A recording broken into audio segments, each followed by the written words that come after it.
Can't be a British gaming channel without reviewing at least one Jeff Minter game.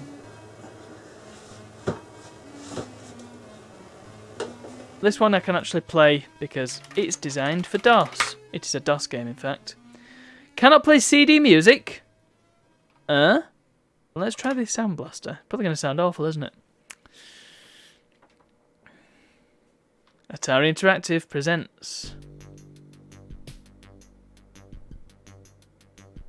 Sounds interesting. Sounds like a DOS game. So this is the follow-up. I think this, judging by the release date, I think this was the first major follow-up to Tempest. There may have been another arcade game as well, but I'm honestly not 100%. And this was developed by a person called Jeff Minter, who is legendary amongst the British gaming circles for being one of those. Oh yeah, of course. This was originally a Jaguar game because Minter definitely backed the winner, and it took 5 people to convert it to PC. Okay, let's play. Let's play Tempest 2000. And yeah, I could use a key. That'll get you to a further level straight away, but I ain't doing that. Man, the music sounds awful. Let's do it. So yeah, this one's a bit more involved. Obviously it's not vector based anymore, it is 3-dimensional. Yeah, and I forgot how difficult it is to control still.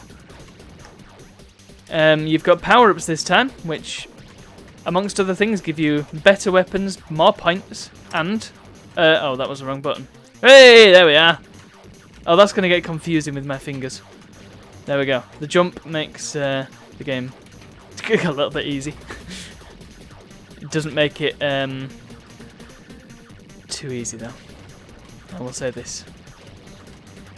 Ooh, okay, this has happened sooner than usual. Oh well. Also really slow. Can I up the cycles again? Up the cycles massively, yeah, that's efficient. I am getting 1-ups all over the place. This is insane.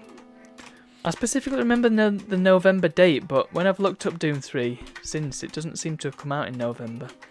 So either I'm misremembering or I've just lost the bonus level. Controls are not great in this version. Maybe it's to do with the emulation. I'm going to put it down to the emulation, in fact, because, well, it probably is. The emulation is not perfect. Ain't no spikes. I'm also not sure what them triangles are at the top right, but I will say this, I wish the lives indicator was a little bit more compact, because it's a little bit big. Right, now I've got a tricky situation here, however there is a way around it. If you position yourself in such a way that you're sort of facing away from the enemy that's on the edge of the web, you can take it out. Tempest has got a lot of knacks to it. Well, I say Tempest. T2K has got a lot of knacks to it.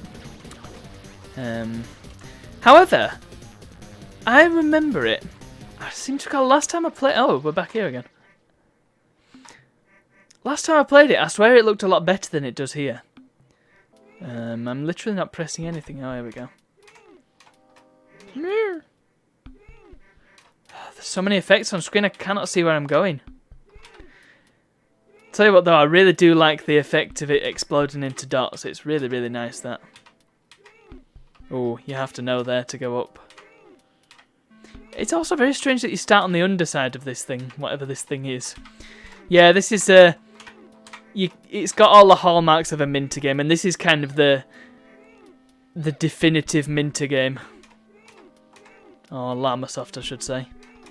Oh god, where am I going? Where am I going? Oh, jeez. There's just so much crap on the screen. Oh, I won. Hooray! What? 5 levels? No! No, just because I'm good at that bit doesn't mean I'm good at the rest of the game. That bonus level's very strange. I do kind of like it, but... Oh, here's the weird starfish thing that you can't hit. You have to just keep blasting it, because it doesn't look like you're actually doing it. Whoa! Yeah, I forgot about that as well. It doesn't look like you're actually doing anything to the starfish thing until it disappears. No! I'm losing all these 1-ups that I've accrued. It takes a lot of getting used to, and you kind of have to...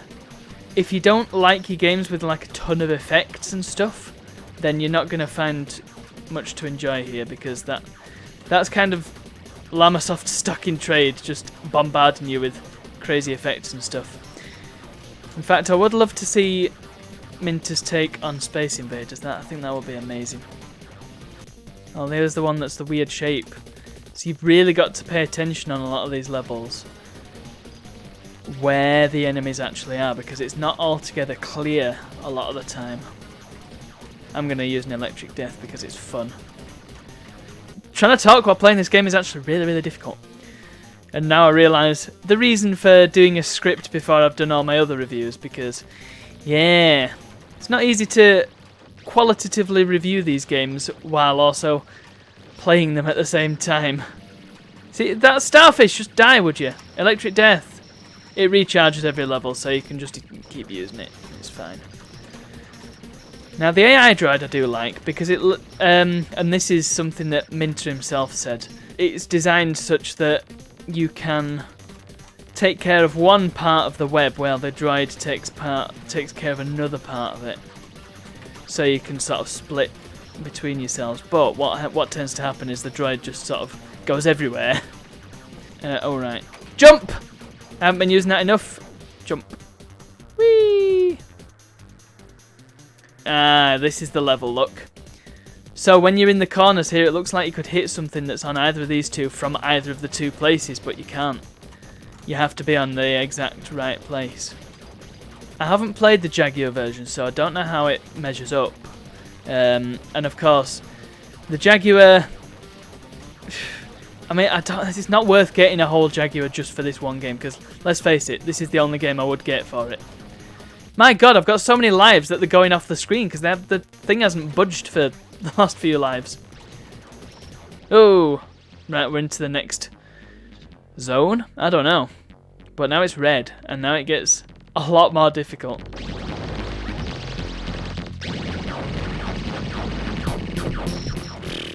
I don't like the music as much in this second area. Something I like about Tempest, and by extension Tempest 2000, is the simplicity of the enemy graphics, because they don't need to... I mean, the original, it made sense, but this has taken that on and kept the simplicity while also sort of adding its own stuff. And it doesn't go overboard with it. I mean, oh god, I hate this level. It's the Debian logo. There are some quality of life improvements. The controls are more suited to the home system, for example. What? Fried me. And it feels like... Yeah, I don't know. It always feels like you're doing well, even if you're doing badly. Because there's quite a lot of enemies, but most of them are quite easy to take out. So... And you're constantly getting power-ups and stuff, so it just always feels like you're doing a good job. God, I'm getting more and more 1-ups. I'm never going to leave this game, am I? AI droid, help me. Take out the demon face. Yeah, the demon face is the only thing, really, that suffers from the low poly count, low detail, low palette. Because it does look a bit goofy. But the rest of it looks absolutely fine, and again, I'll have to see how the Jaguar version looks, because there's very, very flat colours in this, and maybe it could have stood to have just a little bit more detail in. Not too much, because it wouldn't want to lose that aesthetic. Oh no! I got shot by the goof demon. Die, you stupid starfish thing! Ah! It's because I want to take out the rest of the demons, because you have to hit him 3 times. But the bits that you hit come flying towards you, so you can't just sit around, because you get hit. The controls are still quite sensitive. You tap the keyboard key and you either not move at all, or you move loads. And I suppose that is kind of a holdover. Oh my goodness! I'm just not paying attention at all. I think I'm losing the will to live. Not that it's a bad game, but It just is a little bit much sometimes. Oh no! Oh no, more one-ups! I've forgotten what I was saying, so I'm just going to move on to a different topic. Something that the original arcade version does that this doesn't, other than having them wonderful vector graphics, is that when you die, it sort of leaves you off in the same situation that you were in before. So if you're most of the way through the level and you die, then you don't really have to do much to finish the level. You just have to mop up and then move on. Not so in this. When you die, you restart the whole level, which I think is a bit annoying. Bit like Gapless in that regard. Oh no, bye. Whee! Oh god, this level as well. It's an upside down question mark. Why does it exist? Yeah, I do like the effect as well. Like I say, I do like the text, the sort of Okay, let's get into that thing. I do like how the text explodes and how it sort of warps out vertically. That sort of vertical effect that it does, it's nice. I've often wondered how to replicate something like that. I suppose you'd have to have well, for stuff like that, you'd have to have each line of the text rendered separate and then just have different coordinates for each bit. That'd be how you do that. But that seems super inefficient to me, and I feel like there must be a more economical way of programming something like that without having to render render crap loads of sprites. Oh my god. Lag City. Okay, well I didn't know this bonus level existed. I've never actually got this far into the game, so this is good news.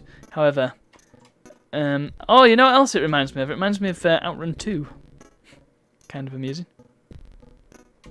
Oh, come back. Thank you. No. And as well, you know what it's like? It's like another Atari game, Stun Runner, which is it's a game that we covered in Mystery Arcade Series 1 right at the end. 1989 racing game-ish. Yeah, I would say it's a racing game. It's a race against the clock. Very cool little game. Early example of filled polygonal 3D. It wasn't the first example though. I believe the first example of that in the arcades was hard driving, which was 88? Or that may have been 89 as well, and it was sort of, the Stun Runner is kind of the spiritual successor to that game. Not officially, but yeah, I warped another 5 levels. I'm gonna get killed! That's another issue that this game has that the arcade one doesn't have. The fact that it's zoomed into the playfield, which you might not think is much of an issue, but it means that you don't have complete visibility, and it means that you can easily run into an enemy that you didn't see. Another one up! Hooray! I hope I get a jump soon, because that thing's going to kill me. Uh-oh. No! I would have been alright if I hadn't been fried, because I would have been able to take all them 3 out. I think. The best option here is just to keep going side to side and blasting everything. Which is why the particle laser is so good, because it's you get a lot more bullets out of it than just the normal weapon. I think this may be the death of me though, folks. Also, I couldn't see that thing because the playfield is blue and the enemies are blue. They haven't really thought a lot of this through, have they? Possibly, again, this could be a feature of the Jaguar version, and then again, couldn't be. Right, I've got the jump. I might actually survive now. Another one up. This is good news. Another AI droid. Here's where that issue of it dumping you right back at the start of the level comes into play, because I'm now going to do all that again, but better. Where's the droid? Shoot the damn creatures. Hooray! See you later. Let's see what horrors this next level will bring. Oh, yeah, I've seen this level as well. Possibly last time I played it, I sort of skipped ahead a bit to see what the later levels were like. I don't remember. I mean, it seems odd to call it a spaceship because I don't think at any point it's specified that you're in space. I'll have to have a look at the original arcade flyer and see what that says. Game over. Oh, check this out. This is your name entry screen. I got a high score. What did I get, actually, high score-wise? Wang, Top Guns. Oh, look. Oh, I was actually very close to beating Yak's high score. If I'd survived another 4 levels, then I might have been even closer. I'm going to just give... I'll leave it on this screen because, hey, demos. I'm going to see if I can get hold of a Jaguar emulator, because I do have the RAM on my computer, I'm fairly certain.